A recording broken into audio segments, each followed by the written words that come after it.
Hello. Today I will be talking about social class and cultural diversity within the context of Australian schools. First I will be covering social stratification and will focus on how class, in conjunction with other factors such as gender, impact education for both students and teachers.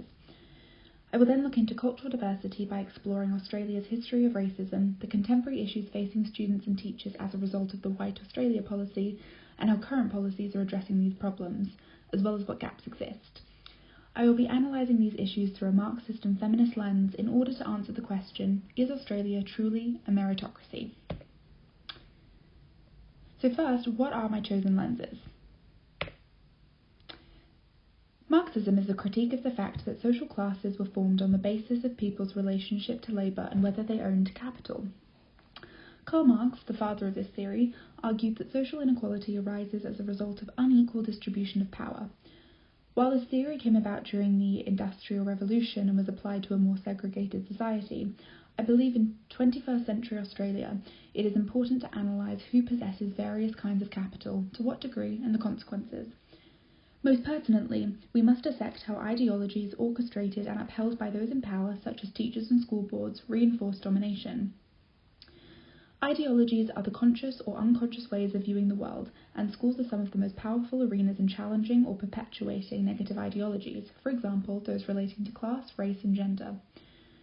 These intersections play a significant role in stratification, and I will be focusing specifically on feminism and the intersectionality of gender and social class.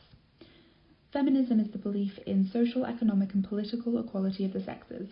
I will be looking at women and girls' access to opportunities and the barriers they face in obtaining capital, as this is an area in which I have experience and hope to change in education. Coded terms such as socioeconomic and disadvantage are used in place of inequality when discussing Australian society due to the fundamental belief that Australia is a meritocracy. A meritocracy, being a society where reward and success are based on merit, functions under the belief that there is an equal playing field and that all members of said society have equal access to opportunities. However, in Australia, hierarchies based on wealth, social and cultural capital exist and are reinforced in many public arenas, with schools inadvertently being one of them. Social capital is the added resources available through social membership, networks and relationships, which can provide access to social power. Cultural capital, on the other hand, is the social assets a person has, such as knowledge, skills and even taste. Both of these forms of capital work for or against individuals and their ability to achieve social upward mobility, or in other words, to improve their social position. Prior to the 21st century, social positions or stratifications were fixed. There were very few ways of escaping. However, today, obtaining an adequate education is seen as what German sociologist Max Weber calls a life chance. Life chances are the ways in which we can improve our quality of life. However, not all education is equal, which is where the idea of a meritocracy can be challenged. If not all children have equal access to the same level of education or have limitations within education due to language barriers, cultural differences or gender, how are they expected to climb the ladder at the same pace as others who are always a few steps ahead? On this note, it is important to see that being from a low economic background is not the only limitation to obtaining power. Those from other minority or oppressed groups, such as women, often face these issues to a harsher degree, or have similar disadvantages but with a different lack of capital. Unequal access to culturally valued activities as a result of sex-based discrimination acts as a barrier for young female students. An SBS survey conducted in 2017 revealed that 98% of Australian female students felt they had been treated unfairly or excluded on the basis of sex. One of the most prominent exclusions is in sport, with many girls being unable to join teams. This issue does not just exclude girls and young women from equal access to fun activities, but is detrimental to their social and cultural capital. Their inability to engage in culturally valued activities or form social connections through alliances, teams and networks can have a colossal impact on them in their future, especially if they become mothers with limited connections to their future children. Therefore, their life chances are negatively hindered based on their sex, even if they have superior economic capital. Allowing all students, regardless of gender, to join clubs is our best option in combating this problem. However, addressing issues girls might face if they were to, quote-unquote, infiltrate male-dominated clubs, as well as the likelihood of them abstaining from them altogether, is another hurdle to overcome, which requires a whole culture shift. There are two main areas of concern in regards to social class and its impact on education, with the first being access to education. Due to high levels of segmentation in private education, access to good schools can be dependent on geographical location and parents' income. This also applies to access to superior resources such as tutors, supplies, and technology. Pupils with these luxuries have advantages over those who don't, based on a wealth that they themselves have not accumulated. The economic, social, and cultural capital of their parents has put them on a path to accumulate the same benefits. Secondly, even amongst those who do have access to good education and resources, other inextricable factors such as gender impact equal involvement in schools. Example includes those previously stated, such as the inability to join culturally valued activities within schools such as sporting teams and clubs. Therefore, access to capital cannot always be attributed to hard work or talent, and this extends outside the realm of financial rewards, and to social and cultural ones such as the ability to participate, parents' jobs, school connections, and alumni. Statistically speaking, the best advice we can give to a poor child keen to get ahead through education is to choose richer parents, which is a quote from Connell. I would also argue that choosing to have well-connected parents, to be male, and to be of the dominant culture and language are also of equal value if we had the ability to choose such things. Which brings us to cultural diversity and difference. Australia is one of the most diverse countries in the world. Roughly a quarter of Australians were born overseas, and over 270 ancestries are identified with among citizens. However, despite these numbers, the nation was not built on a foundation of multiculturalism. Following World War II, migration was encouraged, however not all cultures were valued equally. The original custodians, the Aboriginal people, were stripped of their rights, redistributed and killed as settlers took over their land. In 1901, the White Australia policy passed, where non-European migrants were denied entry to Australia. This was in effect until 1958. However, in 1945, following the war, the populate or perish approach was taken by the government in an attempt to increase Australia's labour and economy. Groups that were previously banned were allowed to enter, however formal restrictions remained until the policy was abolished. Fast forward to 2021 and issues of diversity permeate throughout the country, many of which are the result and after effects of how the country was set up. We cannot expect all problems to disappear when the foundation of this country is oppression and exclusion. We must tackle systemic issues. Racism, bullying, language barriers, being other, pressure to assimilate and shed one's cultural identity, and surface-level multiculturalism rather than the systemic tackling of issues are issues facing first-generation migrants as well as the children and grandchildren of migrants. However, whilst racist bullying is an undeniably heinous act impacting Australian students, it is the implicit racism which raises the biggest issue for teachers. When overtly racist acts occur, teachers have tools and policies in place, but biases, exclusion, hidden curriculums and other forms of implicit racism can go unchecked and can even be perpetuated by teachers themselves.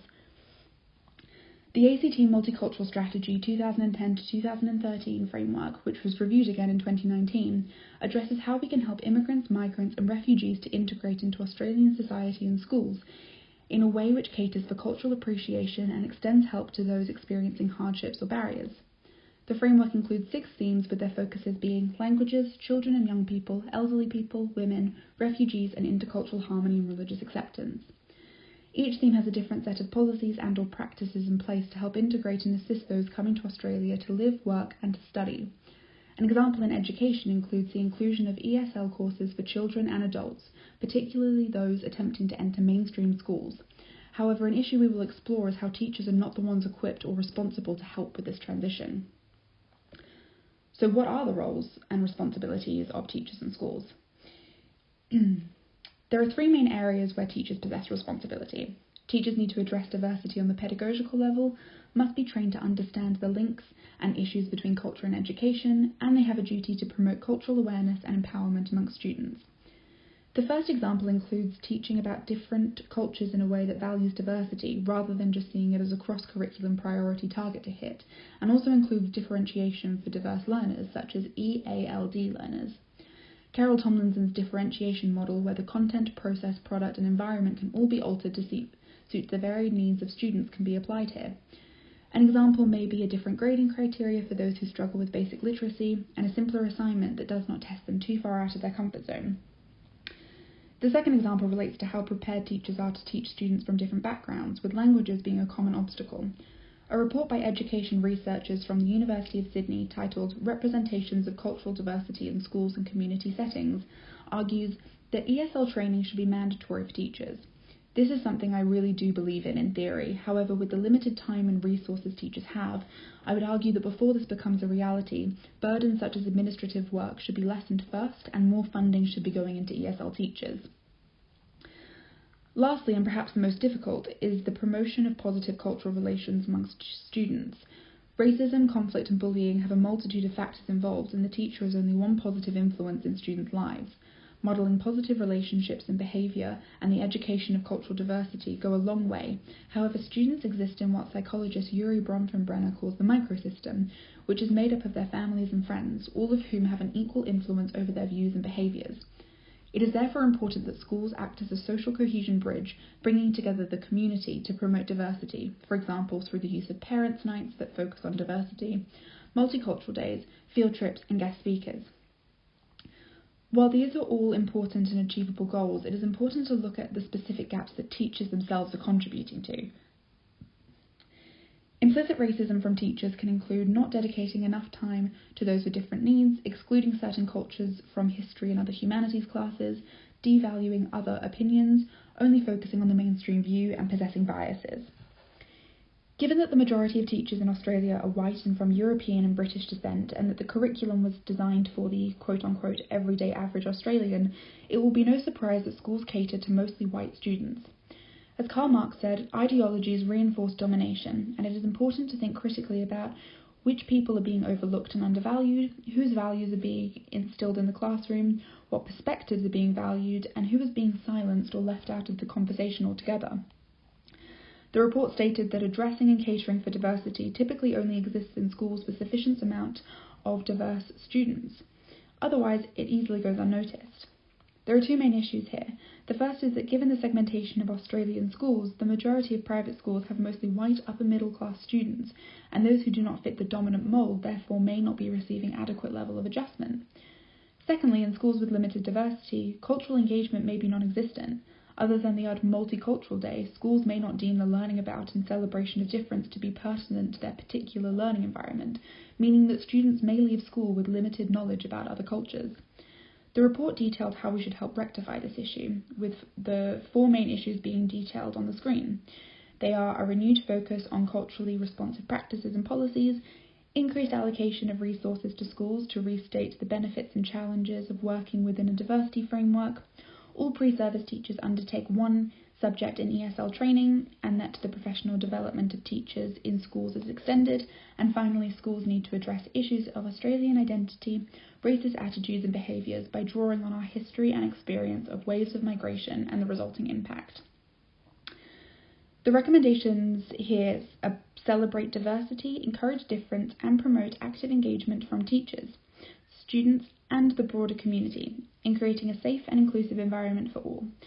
Policy and whole school approaches are important, but where do individual teachers come into the conversation? The Australian Professional Standards for Teachers details the importance of teaching strategies. Standard 1.3 outlines that teachers must demonstrate knowledge of teaching strategies that are responsive to learning strengths and needs of students from diverse linguistic, cultural, religious and socioeconomic backgrounds.